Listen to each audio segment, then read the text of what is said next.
and we're talking with Brian Bogart and his experience with his daughter, Mandy, at St. Jude Children's Research Hospital. In the last video, we talked about your arrival at St. Jude, that they were there to meet you, and what was your first impression? You've been in hospitals before, but not really anything like St. Jude.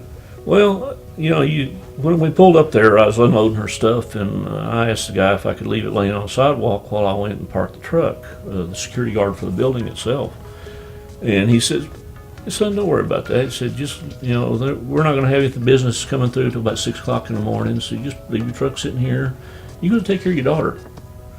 I'm thinking, okay, well, this is a little different. So I went and took her stuff up to the room where she was at, and when I got up there, they were already working on her. They have an oncologist on the floor 24 hours a day, and other doctors and nurses and stuff, and they were already working on her. So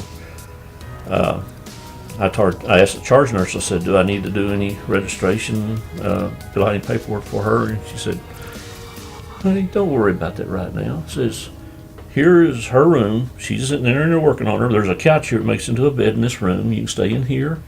But here's a parent's room right next to that room. They actually have a room there for the parents to stay in. Got a bed, TV.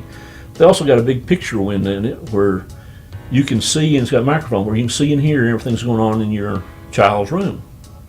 So you get you some rest, and tomorrow when you feel like you go down and handle all that, but get you some rest first. And I'm thinking, this is a hospital, I think we must have made a wrong turn somewhere, because it's not like a hospital. They first usually want you to sign on a line when you walk in the door. And draw blood for the signature.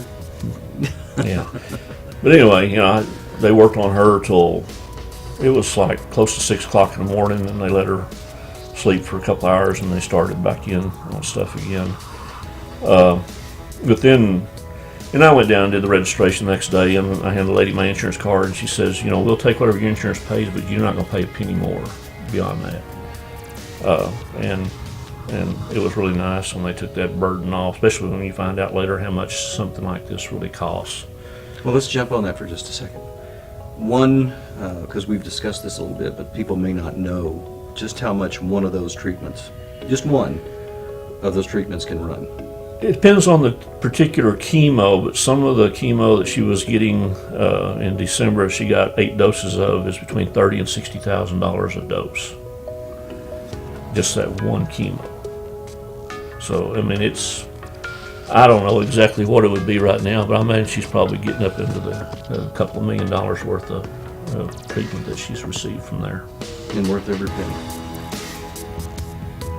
December alone was probably $500,000 worth of chemo treatments between that one chemo and the other ones that she was getting while she was there and stuff. So it was definitely that would have been a crushing financial blow to you. Yeah, even with insurance, there's a limit to what your insurance is going to pay, and plus, all the other things they take off of you, even transporting her to and from.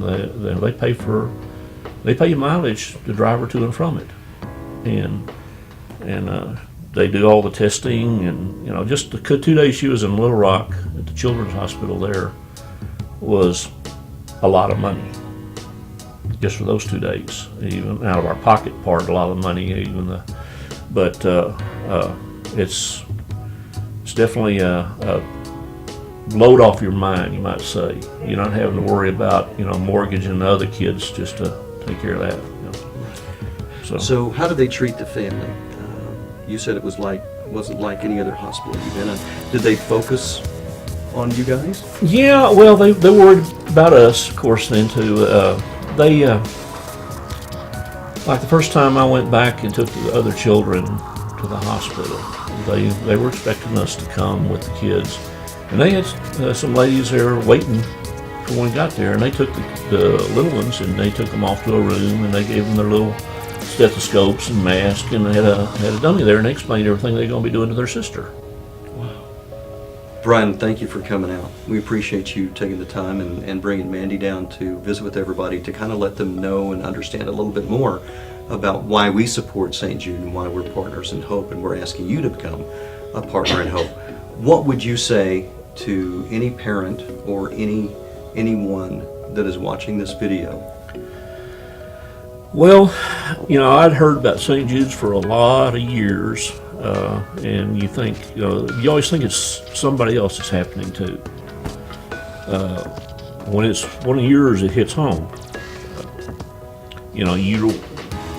I appreciate everybody that donated, that hadn't had that experience. I mean, it really takes a lot to go in there and donate when it's not touching you personally. Granted, now that we've been touched personally, we're going to be partners with them for the rest of our lives. It's definitely made a difference in ours. I don't think there's any place in the country that probably compares. Even the affiliate hospitals are not near what St. Jude's itself is. So become a partner in hope. Right. Easy, $20 a month is all it takes. And we thank you for those of you who have already signed up and become a partner in hope with us. For those of you who haven't, we're going to post a number that you can call right now and become a partner in hope to help us continue the great work of St. Jude Children's Research Hospital and help kids beat cancer. Thanks for watching.